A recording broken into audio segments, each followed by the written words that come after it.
his spell at Everton then, Joe, the last 2 seasons, because, he signed as a 38-year-old.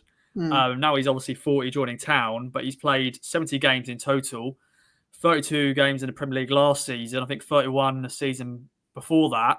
So he's been playing week in, week out. He's showing he's still got fitness even at 40. Yeah. Like I say, you haven't got to worry about his condition, which he attributes to. He moved played under Antonio Conte in Italy towards the back end of his career in his 30s, and now he's hit another decade, hasn't he? And he gives him a lot of credit for his grueling training sessions and kind of providing a little bit more longevity towards his career. And obviously he had Sean Dyche for the last 2 summers as well, with some of his pre-season routines quite notorious for being very arduous and very challenging from a fitness perspective. He had a bit of a roller coaster time at Everton. There were long periods where he was very dependable and a useful squad player, and obviously his versatility is something that particularly stands out. But he was also a player who, if he came up against the wrong type of winger, did get exposed every now and then. You didn't see it too often because he has the stamina and he has the intelligence to deal with most of the challenges that came his way.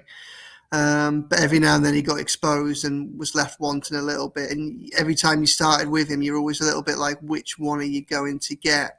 One of the things that really helped him, I think, at Everton was the fact that, particularly under Sean Dyche, where he played most of those games for the 18 months that Dyche was his boss, Dyche had a very, very unambitious setup at Everton, one in which Young floated between left back and right back, but almost as a constant, he would have a winger in front of him whose primary duty was largely to defend.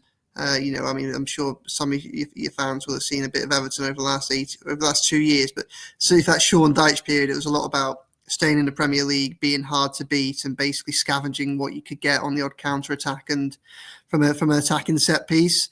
With not much attacking adventure in the sides, that gave the fullbacks a lot of protection, and Young benefited from that as well. But he's certainly a model pro. Really, really strong voice in the dressing room. You're getting a player. I think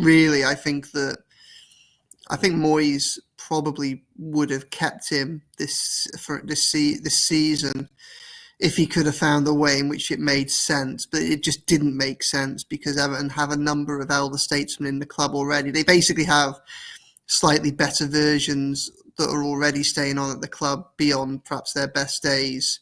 So adding him in as well would have just been another expense, I think. But Moyes was a massive fan of him as a personality and as a leader. I know Dyche was as well. You get that when you hear him in his interviews, and that he really is a model pro. He'll bring a lot to your squad off the pitch, that's for sure.